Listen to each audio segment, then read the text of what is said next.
नमस्ते, म मनोज खड्का हजुरहरूका लागि एउटा जानकारीमूलक भिडियो लिएर आएको छु। एनसेल डाटा एमबी सकिसकेपछि पनि मेन ब्यालेन्स काटिने भएकोले मेन ब्यालेन्स नकाटिने जानकारीमूलक भिडियो लिएर आएको छु। आफ्नो डायल प्याडमा जानुहोस्।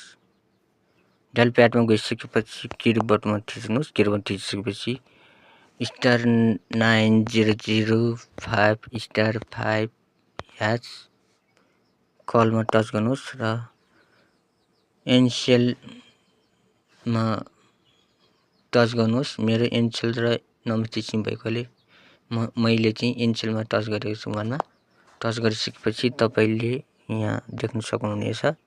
वानमा रहेको छ ACTEPAYG र टुमा रहेको छ DEACTPAYG। तपाईले टुमा टच गर्न सक्नुहुनेछ। 2 नम्बरमा सेन्ड गर्नलाई तपाईको मेन ब्यालेन्स काटिने छैन। डाटा एमबी सकिसकेपछि डाटा अन भएको हुन्छ। तपाईले मेन ब्यालेन्स काटिने छैन। यो भिडियो कस्तो लाग्यो लाइक, शेयर, कमेन्ट गर्न नभुल्नु होला। धन्यवाद। नमस्ते।